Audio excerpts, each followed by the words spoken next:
cuando preparaba el pleno para hablar del plan general, bueno, pues había una parte que suponía que decía, bueno, tengo aquí una serie de pautas para decir, pero como iban a intervenir antes que yo, como suele ser habitual siempre, algunos portavoces, quizá haya que hacer alguna...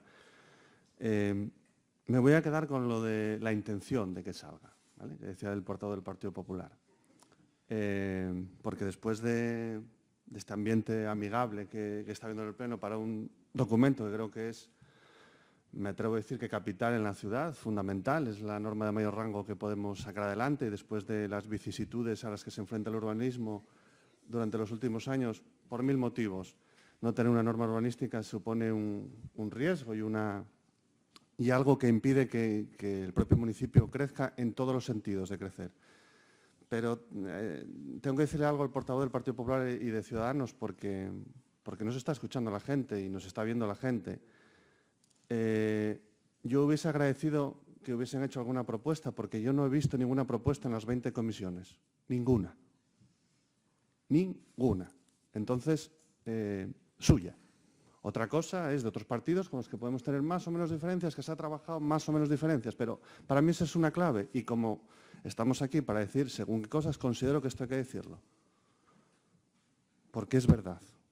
Entonces está muy bien que planteen modificaciones puntuales, espero que si tienen la oportunidad cuando les planteen las expliquen cómo van a ser y en función a qué.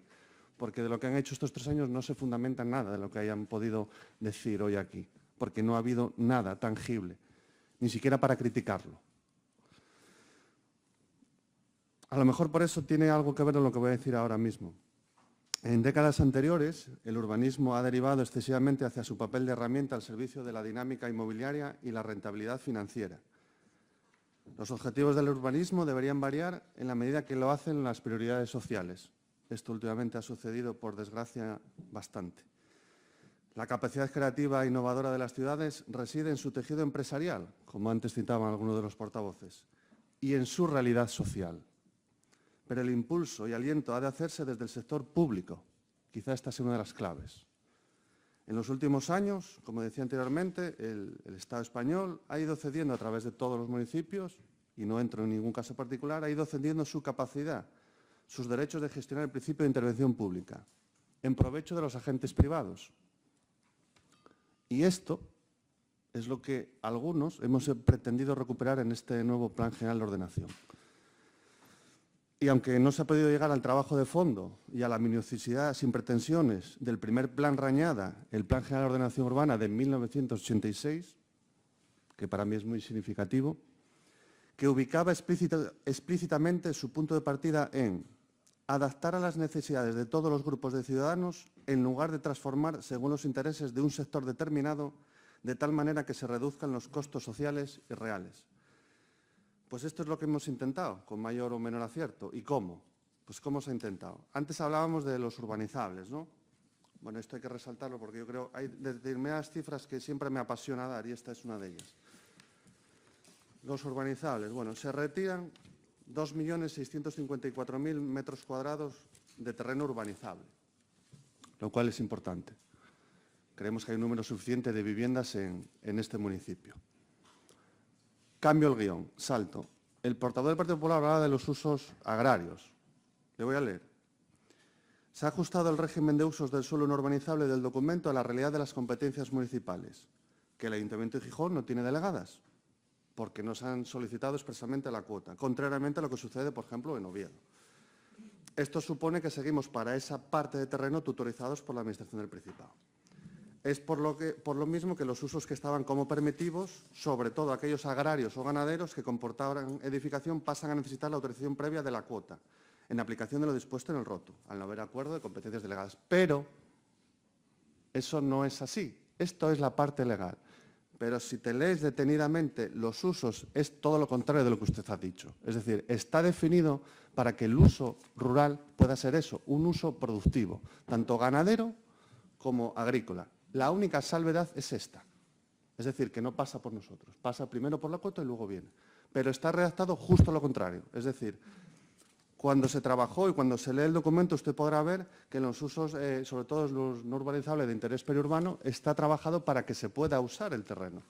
Por lo mismo que nosotros presentamos hace meses y de eso podríamos hablar, el tema de las parcelas municipales, los usos rústicos de las parcelas municipales. Entonces es lo contrario. ¿Qué más se ha hecho? Los aparcamientos disuasorios se han dibujado, se han trazado, con más o menor acierto, los aparcamientos disuasorios que consideramos que es fundamental en eso que tanto se habla de modelo de ciudad. Se han intentado recoger muchas de las aportaciones que se han hecho por parte de los vecinos.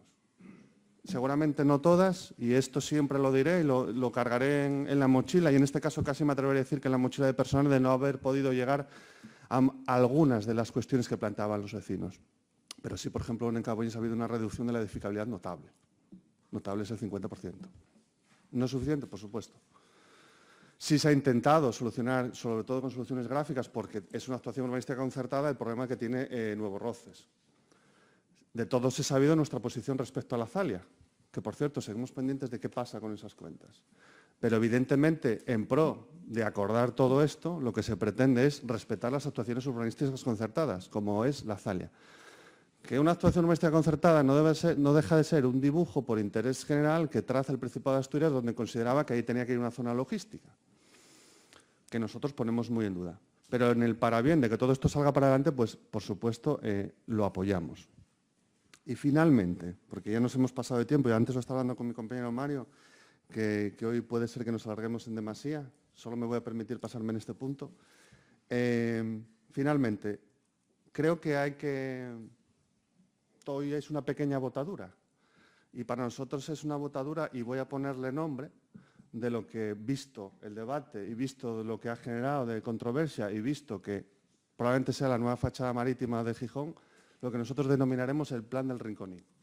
Para nosotros ese va a ser el nombre de este plan, que parte de un consenso, por supuesto, como decían todos los portavoces, pero para nosotros ese va a ser el nombre, porque refleja un poco eso, no el logro total. Hay una zona verde de 26.000 metros cuadrados, tienes que recoger lo que venía de antes, de edificabilidad, no puedes poner de tu capa un sallo y decir esto no, porque luego generaría unos gastos al Ayuntamiento de Gijón, que como antes apuntaba también otros portavoces, estamos ante la mayor inversión que vamos a hacer, es cuando se apruebe el plan general, es la mayor inversión, todo lo demás, incluso que la del plan de vías. Pero esa es la imagen, es decir, se intenta, hay una mayor zona verde, hay un edificio público en primera línea, no hay un edificio de viviendas, que es importante por lo que significa y por el mensaje que lanzas, pero no es todo lo que hubiésemos deseado.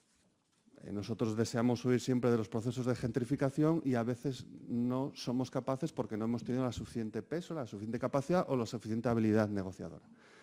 Finalmente, agradecer tres cosas. Primero, algunas conversaciones que hubo hace semanas respecto a cómo encauzar el plan a nivel de la gestión pública del asunto, lo cual he de reconocer que ha ido siendo así. Hemos dado una imagen, una sensación creo que positiva, y en esto hago especial hincapié en Izquierda Unida, el PSOE y el propio equipo de gobierno, en este caso, y voy a personalizar también, como decía Aurelio, el señor Couto, que ha hecho esfuerzos para que esto llegase a su término. Y por último, agradecer a Aurelio las palabras respecto a eso, pero son las mismas, es decir, las aportaciones de Izquierda Unida han enriquecido el plan general y nosotros las hemos apoyado. Y otras aportaciones que han hecho grupos políticos, como el Partido Socialista, también ha sido así, y estas cosas hay que decirlas y no pasa nada.